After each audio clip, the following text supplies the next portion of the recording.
ఏమైంది స్వామి? కొడుకు జీవితంలో సంతోషాన్ని చూడాలన్నా మా కోరికలో అర్థం లేదా? ఇంటి పెద్ద కోడలు పట్టపురాణిగా ఊరేగాలనుకోవడంలో అత్యాస మాత్రమే ఉందా?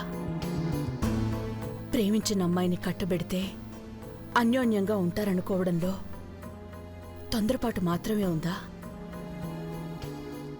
ఘట్టమనేని సామ్రాజ్యాన్ని శాసించే నా కొడుకు తల ఉంచుకుని సుదీర్ఘ ఆలోచనలో పడ్డాడు. తలెత్తి కన్నతల్లినైన నా కళ్లలోకి చూసేటప్పుడు తన కళ్లలో ఎక్కడ నేను కన్నీళ్లు చూడాల్సొస్తుందేమోనని భయపడిపోతున్నాను. దుర్భరమైన ఆలోచనలు రాకూడదని ప్రతిరోజు కొలవని దేవుళ్ళంటూ లేరు స్వామీజీ. పరిష్కారమే లేని సమస్య కూర్చుంది. మమ్మల్ని ఏం చేయమంటారు? మీరే సెలవివ్వండి. ఇది సమస్య అనుకుంటే పరిష్కారం దిశగా ఆలోచించేవాడు. కానీ ఇది నిర్ణయం తీసుకోవాల్సిన విషయం. అది కూడా నిర్ణయించేది దేవుడు కాదు, మీరు.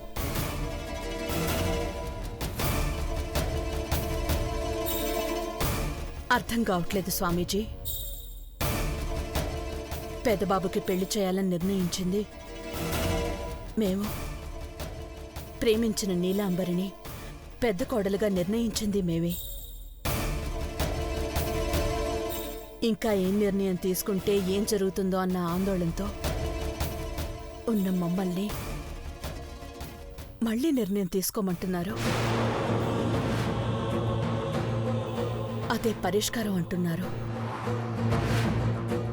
నా ప్రతి ఆలోచన, ప్రశ్నలు నన్ను వెక్కిరిస్తున్నాయి.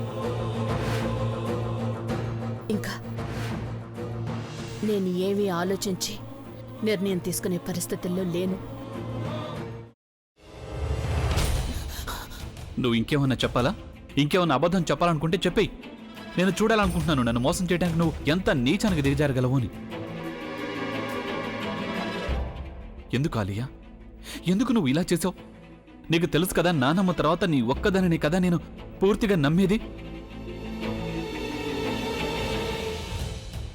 ఏమన్నావు నువ్వు? ఈ మధ్య అన్నిటినీ మర్చిపోతున్నావా? అది చాలు. వాటిలో ఉన్న శక్తి విషయాన్ని గ్రహించి మనకు వివరిస్తాయి.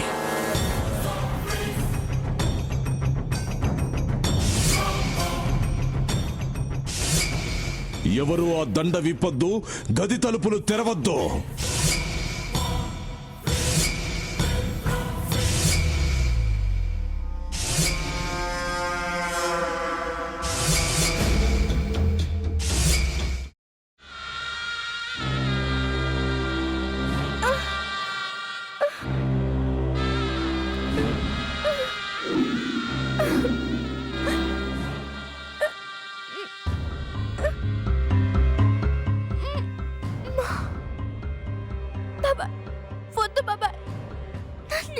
వద్దు బాబాయ్, ప్లీజ్ బాబాయ్. నీకు నిజం తెలిసినప్పుడే నా ఆలోచనలో నువ్వు చచ్చిపోయావు. అబ్బా ప్లీజ్ కొంచెం తినండి ప్లీజ్. భీమారావు గారు, మీరా? ఇగో మీరా కాదు సక్కుబాయ్. అవును, మీ పనామే లేచిపోయిందని చెప్పి కంప్లైంట్ ఇచ్చినావు కదా. రేయ్, ఆయన కంప్లైంట్ ఇచ్చింది లేచిపోయిందని కాదు, కనిపించడం లేదు అని. అట్లానా? సరే మేడం. ఇడియట్. ఆ వంట మనిషి పేరేంటన్నారు? రత్తాలు మేడం. ఏం పెద్ద మంచి, నీ వంట మంచిని కూడా మేడం అని పిలుస్తావా? రేయ్ హాఫ్ బ్రెయిన్,